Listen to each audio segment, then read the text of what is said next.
What's up, guys? Today I am here with, Kayla Beene. and we're going to be discussing the University of Alabama today. So, how's your senior year going so far? It's going really good. It's been really busy, but I can't complain. I've enjoyed literally every bit of it. I've had to do a lot more this year than I have any other semester that I've been in Tuscaloosa, but I think that this has probably been my favorite semester that I've had down there so far. Like a lot less work and stuff. I wouldn't necessarily say less work, but I'm definitely getting to do more hands-on work. So it's not just constant studying, preparing for tests, and only focusing about what's going on in the classroom. It's been more of how am I going to apply everything that we're doing right now in the next couple months coming forward. That's more career oriented, Yeah, all and the I think fluffs that's out of kind it. of when you talk to anybody that's going through their senior year or just towards the end of college, they'll probably tell you the same thing. Yeah. The last little bit of that is going to be real world prep, and Right, that's right. been the most fun thing that I've got to do so far. Okay. What made you decide to attend the University of Alabama after graduating from Collinsville? Well, going into my senior year, I really didn't put much thought into college. And I could probably say that now and mean it. I would have never told anybody that senior year. But it was always in the back of my head that I wanted to do something, but I kind of wanted to stay close to home. And then the way everything ended up playing out, it really comes down, and I think anybody will tell you that it comes down to who gives you the most money. And I got really, really lucky with Alabama and the way things worked out.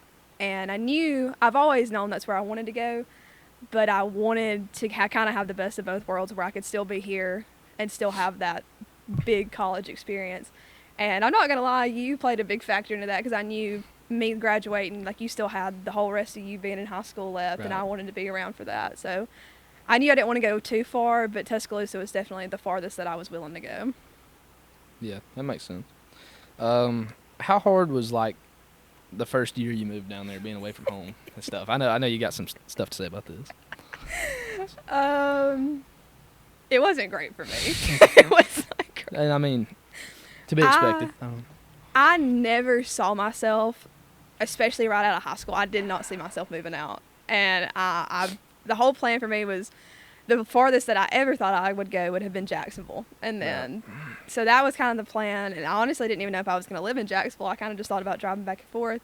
But then the way everything played out, it kind of turned into a thing where I felt like I couldn't pass up what I had. Right, yeah. And so that was, I think, if I had to go back, and I try not to think about that year because I was struggling.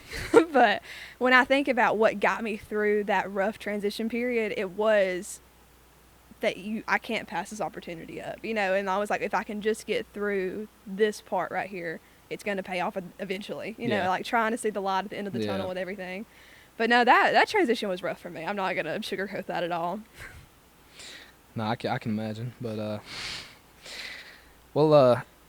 tell us a little bit about what your career is going to be after college. What are you going into here? Well, when I went to college at the beginning of everything, I kind of didn't really know what I wanted to do. I thought that I saw myself kind of leaning more towards the sports world. I thought kind of maybe even something like this. Then I realized I'm not going to be able to live anywhere I want to live doing that kind of work. If I wanted to be in sports, I was going to have to go somewhere besides kind of the area that we've grown up in.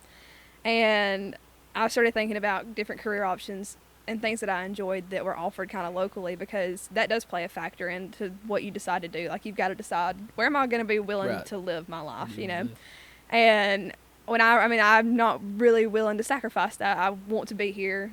So that's kind of the plan. So I'm started thinking about options that I could do being in this area. And I've always enjoyed interacting with other people and having people benefit from something that I've done. Mm-hmm. And actually, my senior year going into kind of making that decision, Miss Arnold was my business teacher up until my senior year, and then Miss Stone rolled over into that position. And I really liked the work that they did. I liked the business classes. I liked the professionalism in those classes. And then I had the chance to job shadow a guy from Plainview, and then again Miss Arnold, and they had the career coaching positions for DeKalb County, or they did at the time. So I got to follow them around for a couple of days, and I just fell in love with what they do. They're in and out of classrooms from all 8 schools in our county, and the day's different every single day, but they're strictly focused on helping kids get to college and making that next step. And that's basically what I do in my job now. And if I could do that and be here, I would be extremely happy with that. So. Okay. Well, I know coming out of high school, you had a big decision. You were obviously a big basketball player, and you had the opportunity to play college basketball. How did you pass that up in order to focus on your future? I know that had to be a hard decision. That was probably one of the hardest decisions I've ever had to make, because I knew making that decision that it was finally over. Like, like it wasn't like I could change my mind the next week or whatever. So when I sat down and I really, it wasn't just a me decision. I talked to both of our parents about it, and I really weighed out everything. And and the big thing that made me decide was I could play for 2 years and maybe get lucky and get to play for 2 more after that. But I looked at the big picture of everything, and I was like, if I had to look back and not have one, which one am I going to regret the most? And I loved basketball. I did so much, but I don't think I ever would have loved it as much playing somewhere like the places that I had the chance to play that I did here. And now that I am able to look back at this, and it's been a couple of years, I feel like I did make the right decision. Like, I don't ever have any regret about that, and I really thought for that first year that I might. But I can honestly say now that, I think it might always be in the back of my head of, like, it could have been fun and I probably would have enjoyed it, but now I don't really feel like I regret that decision. But just not passing up the opportunity. And I felt like that both ways, like trying to figure out which one I would regret the least, and I think I made the right decision. So you wouldn't go back and change it? You'd stick with what you did? I don't think I would ever necessarily say I would go back and change it, because I wouldn't be doing what I'm doing right now if I did. Yeah. And I feel like my body might be better for it than I didn't do it. Right. I think it was a much needed break, as much as I didn't want it to be over. And it was hard, like, for that, when that whole first basketball season rolled through, that's all I could think about. I was like, I am a nobody now, because, if you're, especially at a big university, like, I had no shot of being an athlete there anyway. Course. But, that was the first time in my life that, like, that was over. Like, I didn't have mandatory practice to go to in anything. Like, kind of left you empty. Yeah, and, like, I'm not going to lie, I didn't know how to work out. Like, I didn't know how to do anything. Like, I had a coach my entire life, literally from Dad coaching us till we were like 5 years old to graduating. Like, I never had to do any of this on my own. Yeah, a lot of people don't think about, like, staying in shape. No, after and it hit me like a train. Right. Like, it was like, because I don't. It's second nature to me that I'm gonna go work out after school, because I got something I have to do it for. But after that, it's just, why would you worry about it? You know what I mean? And then, like, you don't have the same motivation because you're not trying to be in shape for something. Like, it's all, you have to be accountable for yourself, and that's like, hard. I didn't even know what in the world I was doing, so that's been a journey for me for sure. But that was the biggest thing, was like, I just felt like a loser because I didn't have anything to do. Like, there was nobody telling me, like, you need to be here doing this and that. And like, I liked the routine that we were on and everything, and how it felt like we had something to do the whole time. And you were working for a greater purpose with the team, and, like, all that was just going like that. And I hate to be like, to bring it up, but I think that's rough for any athlete to come out, that you've done something for your entire life, and then one day it's just over like that, and you have to kind of figure out how to it's just going on, do it all over again and find something else. And I'm a lot better now, but that first year for sure, because all my friends were still in high school. Like, all the girls that I had played with for basically my entire life, like, I got really, really lucky with the girls that I grew up with, older than me, same age as me, and younger than me. They were all really athletic, and they were super dedicated. And you ended up convincing most of them to go to the University of Alabama. And I'm super thankful to have them down there with me now. Like, and we still play basketball and volleyball together in the fall we'll play volleyball, and in the spring we play basketball. So it's been great, but that was a hard part for me, because, like, I was the only one in my graduating class that left that year. So, like, all of them were still in school, and I'm just sitting here like, my life has no meaning anymore. Well, how was it coming from a small town environment like this, where you could walk down the hallway and know every single person you see, to go into a university with 40,000 students? Do you feel kind of like a small fish in a big pond, or like? I definitely felt like that at first. When I first got down there, I was like, I remember calling Dad, and I'm like, I'm never gonna find my place down here. Like, I didn't feel like I had any connection right off the bat, because again, like, I went by myself my freshman year, and, like, Zeb was down there. But he was a cheerleader, so, like, we were not at all on the same schedule whatsoever. So I'm sitting here like, I don't know anybody. Really don't know what I want to do at this point. So I kind of went back and forth with that for a while of, like, that would have been the thing that made me feel like I made the wrong decision. Mm-hmm. Because coming from here, like, everybody knows everybody. Like, I was involved in literally everything you could think of because everybody is. Yeah. Like, it's not it was just something that everybody did. And as time went on and I kind of found opportunities that I really enjoyed and everything, it was easy to kind of find that community and, like, involve myself in things that I actually did care about. And now I would say that I've got a community down there that almost feels how this one did for me. You know, like, we all have, and the college that I'm in, it's one of the smaller ones in the whole, like, realm of the university, because we get split by what your, like, major is. Mm-hmm. And having that definitely feels small. Like, it makes it feel right. like a community because you're all doing the same thing. And once you find people that do the same thing as you, it really is kind of easy to build those relationships. And yeah, it kind of resembles what I had here. But I mean, I don't think anything will ever be exactly like this. I got you. How has Collinsville kind of supported your, like, endeavors in college? Like, how did it get you where you are now? I mean, first of all, I literally cannot say enough about the staff, the teachers that I've had. I mean, even just the parents and the fans and everything. Like, from playing here all of my life and then taking that next step, like, I feel like I still have that same support system that I had when we had a big game coming up. Like, there's people that still check on me. Like Mr. Crawford, if I've ever needed anything, he's been right there to do whatever I've needed. Same thing for Miss Stone and other teachers that I've had. Like, and that's not something that went away when I graduated. Like, that was something that if I called them today, they would still answer and do whatever I needed to do. And I mean, like, that's special. And I didn't realize how much I needed that or appreciated it until I was gone for a couple of years. And it's like, you know, some places just don't do that. And it's special. It truly has been special for me. I've heard you talk about at home regarding, like, dual enrollment classes and stuff. And you say if you could go back, you'd have done a lot more of that during high school. Do you recommend students now to take that opportunity? I definitely do, because I didn't do near as much as some. Like, some of my friends literally graduated with their associate's degree, so, like, I can't even compare to that. But I did a couple, but the reason that I didn't want to do more was because I didn't want to miss those athletic periods at the end of the day. And I mean, at the time, you probably could not have talked me out of that. So, but if looking back now, like, I mean, I could have been done with school a year ago. And I'm still finishing early because of the dual enrollment that I did, but I literally I could have a full-time job right now. And at the same time, I'm also thankful that I'm not, because it gave me another year to prep and be ready and kind of just enjoy where I'm at.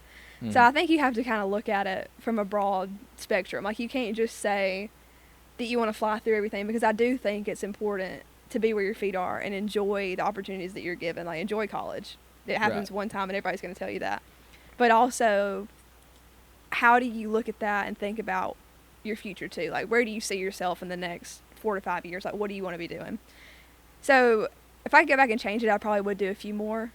But I'm also thankful that I've had the time in Tuscaloosa that I've had, because it could have already been over. You know, it's kind of just how you look at it. But this last little bit, I've definitely caught myself like, why did I not do these classes in high school when I had the chance to? Because they probably, you know, like, it would have already been over and I wouldn't be doing them right now. But it's a great opportunity for people, and especially here when you're basically getting them all covered. Like, that's a fantastic opportunity that people really need to take advantage of.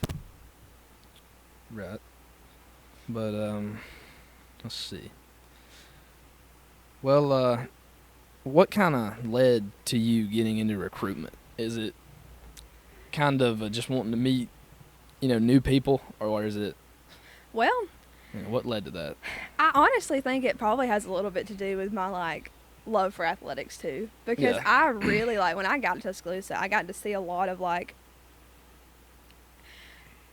athletes come in, and the people that did that, I thought their jobs are super, super cool. And I really was like, okay, I like this, but I don't know how I'm ever gonna, I don't want to stay in Tuscaloosa. I didn't want to live in Birmingham. I didn't want to live in Huntsville. So I'm like, and then I started thinking about well, I could teach, but then I was like, well, there's no subject that I didn't want to be an English teacher. I didn't want to be a history teacher. And I know that I can remember the day that I decided that I wanted to go to Tuscaloosa, and it was because of Miss Stone and Miss Arnold. And they had like just been like, you need to do this, and they gave me every chance to like, they took me down to Tuscaloosa with my parents. Like, we all spent the whole day down there together. Mm-hmm. And because of the work that they did behind the scenes for me, like, it made me fall in love with it. And I want to give that same opportunity to somebody else. So if that's like, not even necessarily going to a big university or a community college or anything, like, if there's a career out there for somebody that they want, some people just don't know how to get there and find it. And I really needed, and I was so fortunate to have it, but I needed that little like nudge in the right direction to kind of figure out where I was going. And I want to be able to do that for somebody else, because I wouldn't be sitting right here talking about any of this if I wouldn't have had them. So Okay. How did you get into, I've always told people that you're a lot better at speaking than I am. How did you get into like public speaking? You do these presentations and stuff all the time, and you're always explaining stuff. I want to know how. Well, I think you speak really well, first of all. You've always impressed me in ways like that. But well, I'm kind of overshadowed with the. I would not say that at all. But I never thought necessarily that I was good at speaking, because I get super like in the moment, especially if it's people that I know. Like I will have like the biggest anxiety attack you've ever seen in your entire life, but I don't let anybody know. See, I'm the opposite. If I don't know who I'm talking to, like in front of a group or something, I start. See, no, I would much rather talk to. Up. I would talk to 1,000 strangers before I talk to like a group of your friends. See, we're opposite on that. I don't. I don't like talking to random people. I had the chance to kind of start public speaking in high school when I got in these like officer roles in FBLA and FCCLA and stuff, because when we had our meetings, and then of course I had to talk in front of people that I knew, because we were all in school together. But those were my first like little like toe dips into how are you going to speak in front of people. And I never necessarily thought I was good at it, because I was so like, I could just feel that I was nervous, and you can always just kind of tell in the tone of your voice when you're speaking if you're nervous or not. So when I got to Alabama, I definitely, with this job, had chances to speak in front of people that I didn't know. And once I feel confident about what I'm talking about, it kind of just flows for me. Like if I had to get up and talk about something I didn't prep for, or didn't have any clue what I was really talking about, it wouldn't play out very well for me. But I think if anybody's that's kind of like interested in public speaking and trying to like figure out how you go about improving that skill, prep for it. Like really just, and it's going to sound stupid, but rehearse it, you know, like kind of go through your head and like play out how you want it to go, and be able to kind of like this podcast, like you don't want to go off a complete script. You want to be able to just kind of like sorry, no, we're not, this is not scripted. It's not scripted, but like how we're talking right now, that's kind of how when you're public speaking, if somebody were to raise their hand, you've got to be able to like, okay, if they ask this, how do we keep rolling what we're talking about to make it beneficial? But I really think if you just understand the topic that you're presenting on, it just kind of rolls. And you can't look at the crowd. You just got to talk about what you're talking about and make it happen. Yeah, don't make the moment too big. Yeah, it's just another day. That's true. Do you think athletics kind of helped you with that? Like, absolutely. Absolutely. Because like I don't know what you're about to say, but like you're constantly in front of people. Right. I mean, you got to perform. Like it's. And you can speak for this too, but if you don't perform well, people here absolutely let you know about it. Like, yeah, you'll be at the high tech on Saturday morning getting gas in your truck, and you'll have about four old men. You might as well just drive like up to Fort Payne or something. Yeah, you'll have about 4 old men come up to you and ask why we played so bad. So I mean, it's. No, I feel the same way. Like you go into hiding after a bad night, and like. But that just goes to show you how dedicated the fans are. Yeah, for sure. And I love that. I mean, it's like a post-game press conference, you know. But I think it's a good thing in a way, because you know, like from here on out, people aren't always going to be nice. They're not always going to be super supportive. And with that, they're not going to care about you. You know what exactly. I mean? That's what. And that's something that you just have to take. Like they do care about you. Like they might come across and say something like the most off the wall thing you ever heard in your entire life, and make you question why you ever played sports. But they mean it in good. Like they have a good meaning behind it, I think, and it's just it's funny, but I think for sure that it's prepared me for what I do now, because you can't let the moment be too big, like what we were talking about, and you can't let the crowd affect the way you perform. Right. And if you do that, then it's always going to fluctuate, and you need consistency, whether it be on the field, court, or on stage, behind a microphone, whatever. You just got to do what you're confident in, and that's just how it is. Like, there's it's no... kind of an opposite thing for me. The more people there at a football game, I think the better I play. And then the more people I'm talking to, I think the more I stutter. Yeah. Really? Yeah. See, I think, I don't know. It's always been more about people that I know, I guess. Like, speaking, not really playing, because there's always people we knew if we were playing. Right.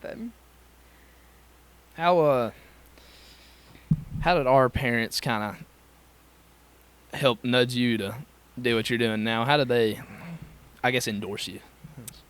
Well, first, like, I can't say enough about what they've done for me over the past 3 years. Like, I'm so incredibly thankful for both of them. I would not be able to do, no matter what scholarship in the world I got. Like, if Alabama paid and put gas in my car, I still would not be able to do what I do without them too. And I hope they know how incredibly thankful I am for that, because I do realize that. But going back to the decision, like, I remember the day that I got accepted, Dad was like, "That's great, but, tough. Like, we're not paying for that." Right, yeah. No, I remember that day. I was fired up. And I was, but in the back of my head, I knew. Like, I was like, it's probably not going to happen. Like, it was one of those things. And then I think that the dad and him kind of came out, and it ended up being more of a conversation of, like, I want this for you, I want this for you more than anything, because I know that's what you want. And if you have parents that do that, like, you are so extremely blessed, like, the parents that'll make it happen for you. And my mom being such a big supporter in the decision, because she never made me feel like there was a right or wrong, she was like, if you want to stay here, and there's not going to be a person in this family that bats an eye at you. And if you want to go, then we're all going to be 10 toes behind you every step of the way, and we're going to do it, and we're not going to regret either way, And she was that, like, I guess, voice of reason of, like, there's not a wrong decision, but whatever you decide, be 100% behind it. And I needed that. Like, I needed somebody to be like, don't teeter in between both. Like, whatever you decide, make it yours, and be happy that you chose that. And both of them played such a big part in making me feel like I was capable of doing it. And I mean, they come down there and see me, like, they come to games, you come, like, and they've made that sacrifice for me to live a dream, and that's huge for me. Like, and I know they would do the same thing for you, and they will. But, I mean, you too, like, there's been so much sacrifice in, like, building furniture and moving, and, like, that's stuff that I could have never done on my own. I remember the move-in day. That was rough. We took us about 7 hours to build 2 desks in her room. And I didn't tell. Well, I really did try to go cheap on the furniture, so that probably didn't help. You went too cheap on the furniture. I don't even know if we had tools for it. I think we were screwing stuff in with our hands. We had screwing in with your hands and a little bit Allen wrench the whole time, and that was it. But no, that was such a fun day. I was really, when we dumped all the parts out on the floor, it was one of those where I was like, there might be a hole in the wall when we get done. It was almost. I was very nervous, but it ended up being one of my favorite days with all 4 of us. Because I come in. It was truly a story of triumph, because at the start it ripped our family into shreds. I mean, we were at each other's necks, and by the end of it, I think we grew a lot closer. We did grow closer because we had to overcome adversity, and we had it was one a of the team best building project. Yes, it was like one of those camps that you get sent off to, and it literally just builds character and builds teamwork. And then we celebrated with a fantastic meal at Bomb Powers after, and I just remember all the joyful laughs that we had. But no, that was, I'm not even kidding you, that probably was one of my favorite days, but the 4 of us have done something, like, it was a team effort, to say the least. But I'm very thankful for them and for you, because in the biggest moments of my life recently, where I felt maybe like I don't belong, or I'm not ready, or I can't handle this, like, y'all have been that solid foundation for me, where it's like, if you can, that's great, and if you can't, you're fine. Like, we're still proud of you. We still support you. Like, there's nothing that I've ever done in my life where I felt like I've lost their support or their love or anything like that. And that's just been such a big thing for me. Like, it's something that you don't realize in the moment until you look back on those things, and you're like, I am so incredibly blessed to be Mm-hmm. in where I'm at, who I'm with, and I could literally talk about them for the rest of the podcast, but they have done so much for me, like insane. All right, so we're going to get into the real questions now. Oh God. How do you think Coach DeBoer is going to rebound this year and rebuild this Alabama football team? Do you think he has it in him? That's the better question. You know, I'm one of those people that's like,